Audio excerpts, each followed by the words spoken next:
Hello, in this video I'm going to write a little program in JavaScript to convert temperatures in Celsius to temperatures in Fahrenheit. So if I go to Google and I write convert Celsius to Fahrenheit, and it will give me a formula. So I take the value in Celsius, I multiply by 9 divided by 5, and I add 32. Right, so let's try that. So when I grew up, I was familiar with Fahrenheit and probably Celsius as well, because the UK was kind of switching over from one to the other. But now I'm much more familiar with Celsius, and in the USA, I believe Fahrenheit is much more common. So these are both commonly used. At least Fahrenheit is used in the US and probably some other places. All right, so let's create a new file here. So I go to the File Explorer and create a new file. Let's call it convert temp, or yeah, that'll do, convert temp.js. Maybe I'll put an underscore in there. All right. So let's start off with use strict, because this ensures that I have to declare variables before using them, and that's a good thing to have. It reduces errors. And we need to get the value in Celsius. I'll get it from the command line. So I'll assume that the user has typed node convert temp.js and then a temperature in Celsius that they want to convert. At the moment, with the syntax we've seen, which is very limited, we have no way of checking if they've correctly typed something. We can't even tell them what to type yet. We can't output a message before the script runs. It's not possible. But we're going to improve on this a lot later on. So we'll just do what we can for the moment with the syntax we've got. So we've seen that we can get, let's write let Celsius. We can get arguments from the command line via process.argv2. So remember, the first if we write process.argv1, that would give us the name and location of the Node.js program, the program called Node. Process.argv1 is the name and location of our script. Process.argv2 is the first thing the user types, if anything, after the name of the program, and process.argv3 will be the next thing they type after that, and so on the command line when they run the program. So let's assume we can get Celsius like this, and we can just output it with console.log just to check. So if I clear this and write node convert temps.js, if I don't type anything afterwards, that's going to come out as a value called undefined. But if I type something like 21, which I would consider room temperature, then it's echoing back the value that I typed. Well, I just did something here. Okay, there we go. So that seems to be working. How will we convert it to Fahrenheit? So let's say let Fahrenheit equal, we need to take the value in Celsius, multiply it by 5 divided by 9, and we need to add 32. So we should be able to do it like this. Let's try. Let's write console.log, and let's write out the value in Celsius, comma, in Celsius is, comma, Fahrenheit.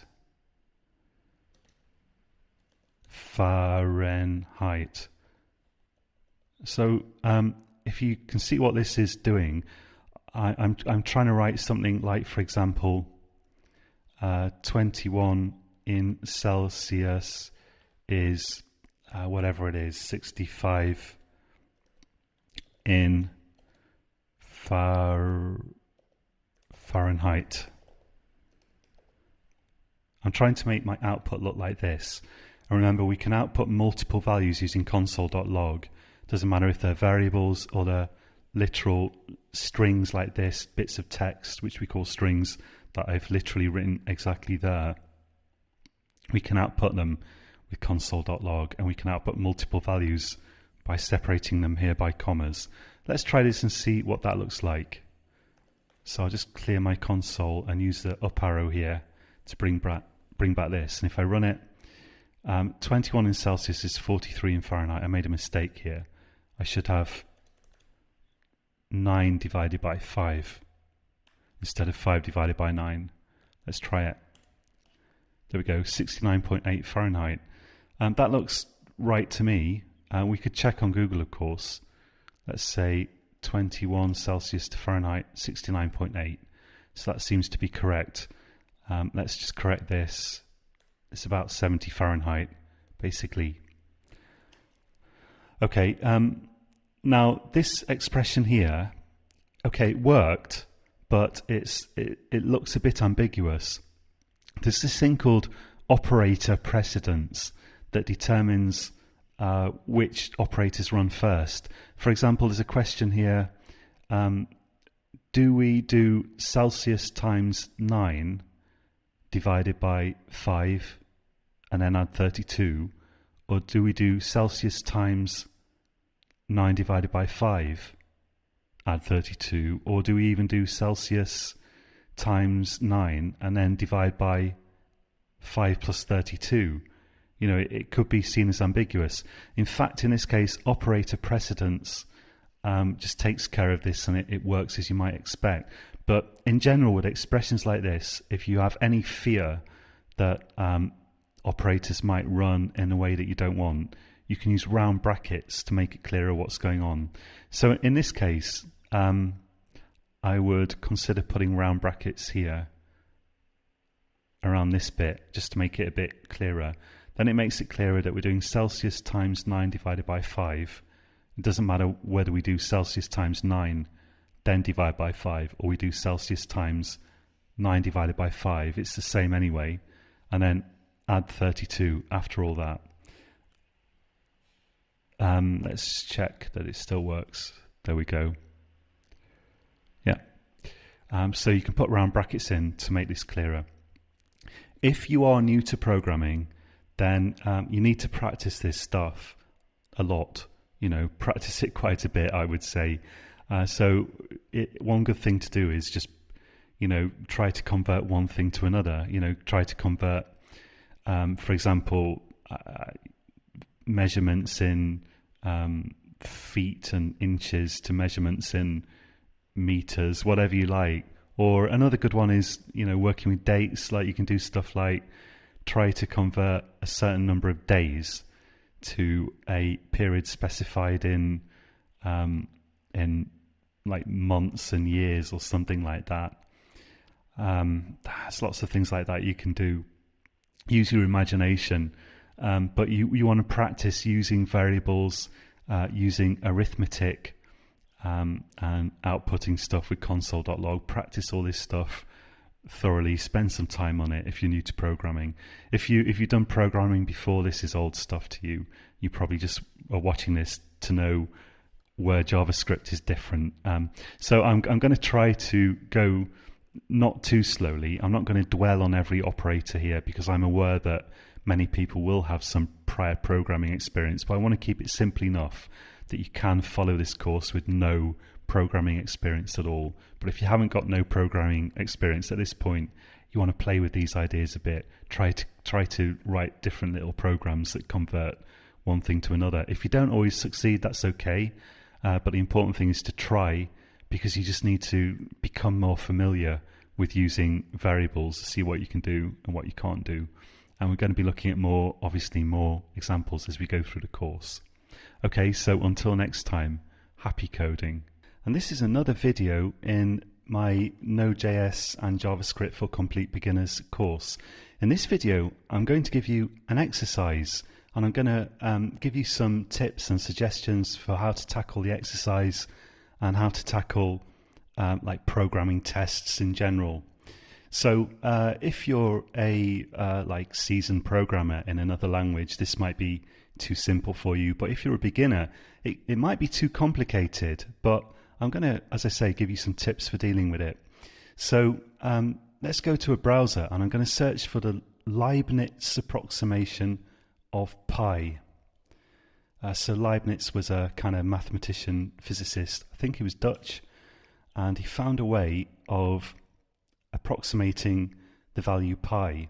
Now pi is just a number, it's a floating point number, and what we want to do is find an approximation for it.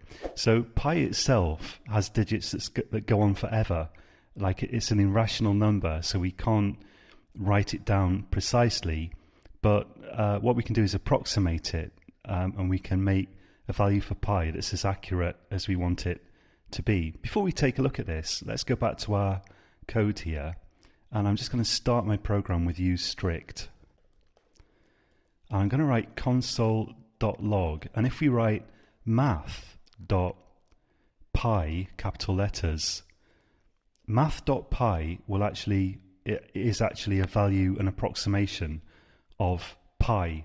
So it kind of shows us what we're aiming at. Math here is what we call a class, and we'll look at those later. Pi is a constant. So if I run this program, let's write node and pi.js, we get this value 3.14159. What we're trying to do is produce this value approximately. So we want to get it right to at least some of the initial digits. It is literally just a value. And we can do that using this formula.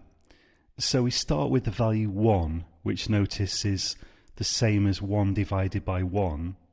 And then we subtract 1 divided by 3. And then we add 1 divided by 5. We subtract 1 divided by 7. And we keep doing this. Let's say if we do it for maybe, I don't know how many, 1,000 or 5,000 terms, eventually we'll get a value that's equal to 1/4 of pi.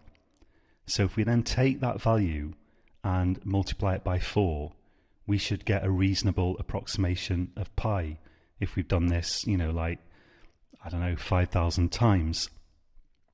So how are we going to tackle this program? Well, if you feel confident and this doesn't look too off-puttingly difficult to you, then do pause the video and have a go at it. I'm going to show you how to actually write the program in the next video, but we're going to look at how to tackle it here.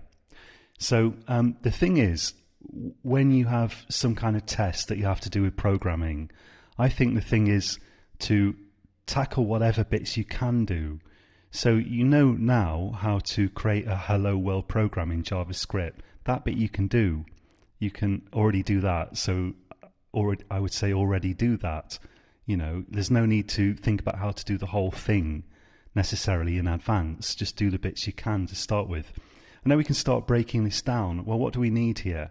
Well, we need a series of numbers, which if we think of the first one as being 1 divided by 1, we need these numbers on the bottom here. So the question is, can you write a program that outputs the numbers 1, 3, 5, 7, 9, 11, 13, and so on? Because if you can do that, you've taken a big step towards it. What we also need is we need to take 1 and divide it by each number. So if you can write a program that outputs 1, 3, 5, 7, 9, and so on, it's not too hard to write a program that outputs the values 1 divided by 1, which is 1, 1 divided by 3, 1 divided by 5, 1 divided by 7, and so on. That shouldn't be too hard. And then there's this tricky bit. We've got to have alternating minus and plus signs. So what you could do is take each of these values and multiply them alternately by 1 or minus 1. So then the question becomes, can you write a program that outputs 1 minus 1, 1 minus 1, 1 minus 1, and so on, alternating? And you could do that by taking a variable, setting it equal to 1, and in your loop, multiply it by minus 1 every time you go through the loop. Because 1 times minus 1 is minus 1, minus 1 times minus 1 is 1, 1 times minus 1 is minus 1. Multiplying by minus 1 will cause your value initially set to 1 to alternate. So I'm going through this a bit fast, but that will give you all the building blocks that you need here. And what you'd need to do after that is you need a variable that can just accumulate all those values. So you take your 1 or minus 1 and multiply it by a third or a fifth or whatever you're outputting at that point in the loop, and just add those values to your variable every time you go through the loop. Then at the end, take that variable, multiply it by 4, and you should get a value for pi.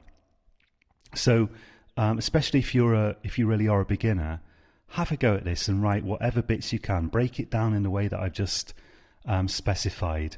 Break it down and see what bits of that you can write. If you can even write a program that outputs 1, 3, 5, 7, 9, 11 and so on, adding 2 every time, then that's really a good step. So I think the thing is, you learn a tremendous amount by trying to write programs. In a way, it doesn't much matter what you try to write. As long as you keep trying to write programs, your programming ability will improve. And this is just one suggestion of something you can do. And if you try to write it, even if you don't succeed in the end, then you'll get some really good practice, I think, by doing this. You know, so just have a go at it and see if you can break it down into different bits. Output values as you go along. That's a really important thing, and see if you're on the right track or not, and see where you get with it.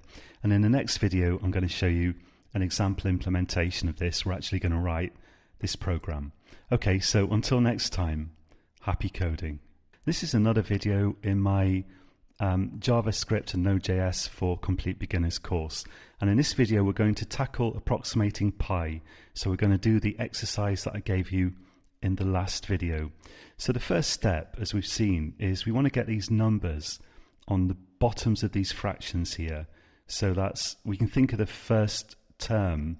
So these are we call them terms of the equation. Oh, by the way, I want to mention that people often ask, do you need to know a lot of mathematics to do programming? And the answer is no. I picked a mathematical example, but you could have a career in programming, and this might end up being, in a way, the most mathematical thing you ever do. You know, so don't be put off by the idea that programming is mathematics, because it isn't. But anyway, you can think of this first term here as 1 divided by 1. And that will help, because then the numbers on the bottom here are 1, 3, 5, 7, 9. So the first step is, let's see if we can write a program that outputs the values 1, 3, 5, 7, 9. And if you had a go at this and you didn't manage to do it, then do feel free to stop at any point and implement whatever bit of this you think you might be able to implement. So we're going to need a loop. Let's leave that console.log math.py in here. But I'll move it to the bottom, and actually I'll comment it out. So in other words, if I put 2 slashes at the beginning, that turns the rest of the line into a comment, which is useful for documentation, but it doesn't actually do anything in terms of your code. So that's quite a useful thing to do, and we call this commenting something out, where we temporarily turn it into a comment and deactivate it. Okay, so if I've got a loop, I'm going to need a counter. Let's create a loop counter and set it equal to 0.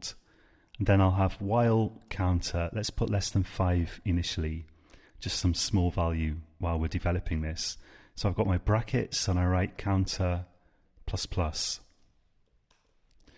So now we've got a loop, but there's nothing in the loop. So now let's maybe create a value, which we'll create a variable which we're going to add 2 to every time. So the variable is going to have values 1, 3, 5, 7, 9, and so on. So I'll call this, well, since this is going to end up on the bottom of our fraction, and that's called the denominator, I'm going to call this denominator. Denominator equals 1 to start with. Then in the loop, I can add 2 to that every time. So denominator equals denominator plus 2. Now if we output it down here, the first value that we see will be 1 plus 2, which is of course 3. But if we output it here, above where we increase the value of it, the first value will be 1, which is what we want. So let's write here. In fact, I'll put these 2 lines together because they're kind of similar. console.log denominator.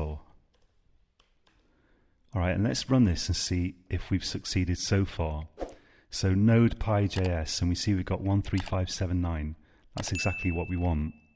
Now the other thing that we need here is, so we need to form a fraction, and we could do that step next. Let's just do that.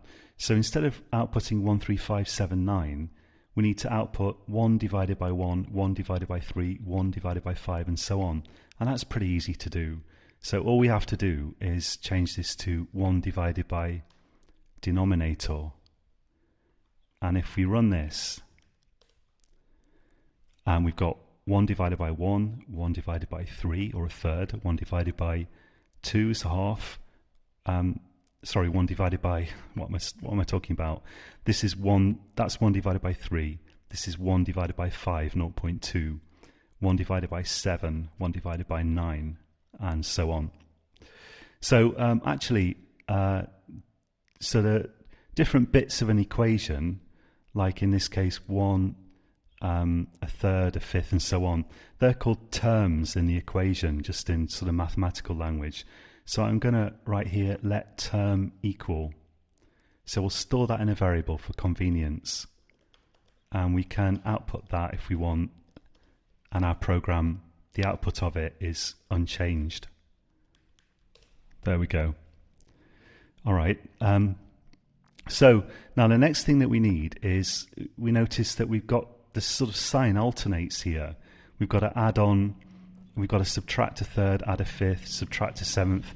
So we could think of this as being like we're always doing additions, but what we're doing is we're adding minus a third, and then we add a fifth, and then we add minus a seventh, and so on.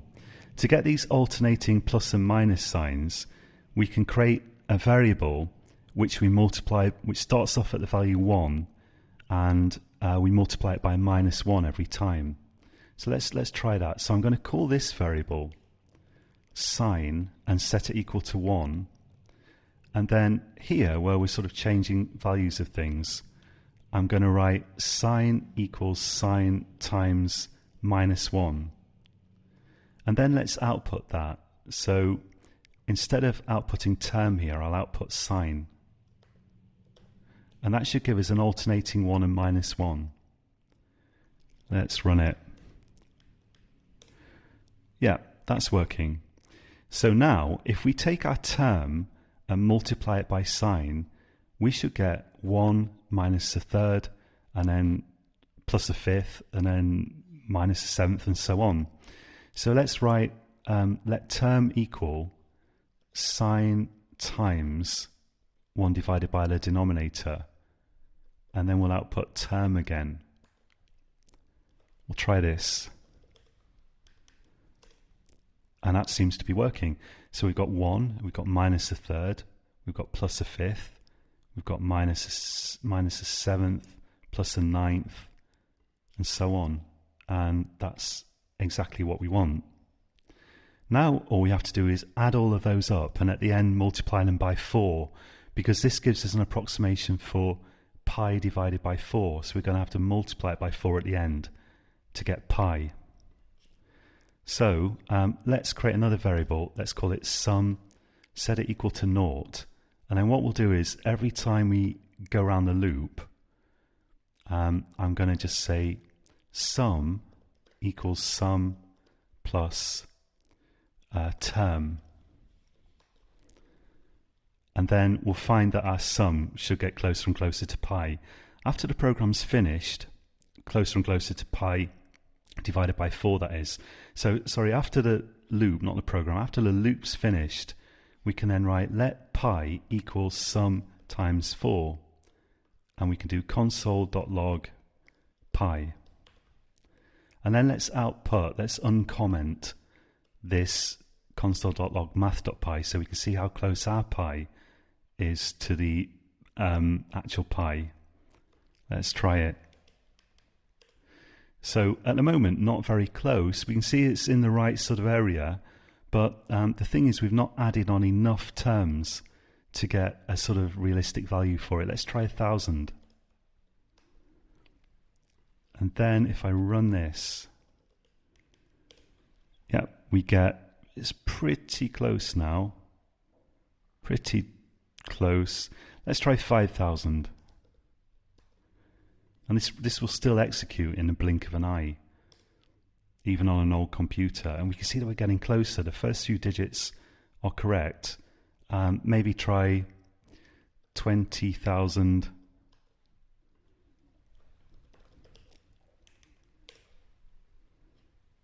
Yeah, now we've got a few more digits. So 14159. It doesn't go wrong until here. And you can try more if you want, like you know, like a million or something. How many is that? Let's take a look. So 1, 2, 3, 1, 2, 3. That's 1 million terms. And if we run that,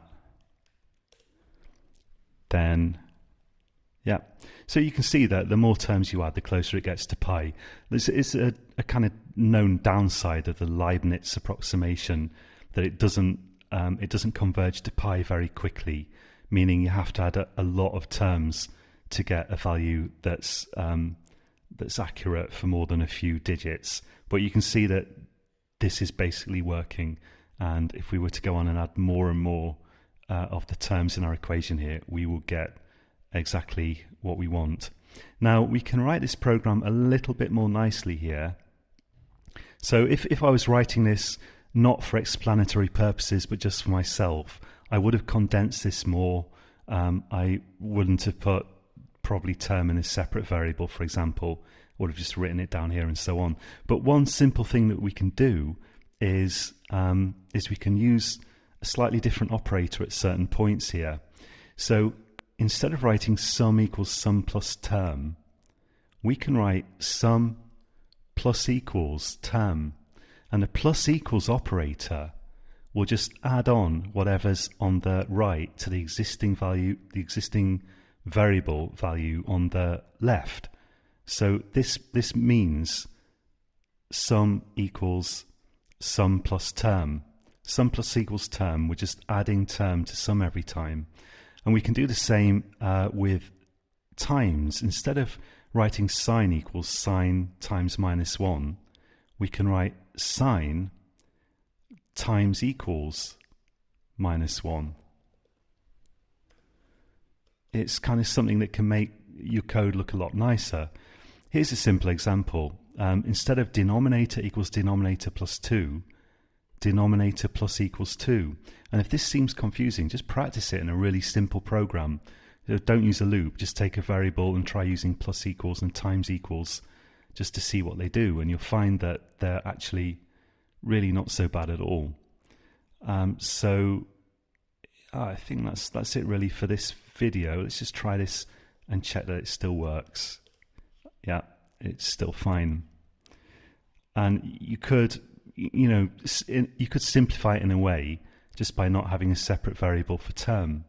So I mean, you could take this and put it down there, rather than storing it in a variable. Say sum plus equals sine times 1 divided by denominator. Okay, so we'll leave it there for this video. If you just found that too complicated, don't worry at all, and you're not going to need mathematics knowledge here. Most of programming, it's about logic, and you learn the logic at the same time that you learn programming. It's not really about mathematical approximations, unless you're working in that kind of a field, a sort of mathematical field. So if you found the exercise too hard, don't worry at all. It is just an exercise, but the important thing is to try to do these things. Do whatever bits of them you can. And if you didn't try to do this exercise, make up some exercises of your own, just whatever you can think of. It doesn't matter even if they're ridiculously simple. They don't have to be something like really serious sounding, like some serious mathematical thing. Just make up some silly exercise, challenge yourself to do it, and see how far you get, And if you keep doing that, your programming will steadily improve. Okay, so we'll leave it there for this video. Until next time, happy coding.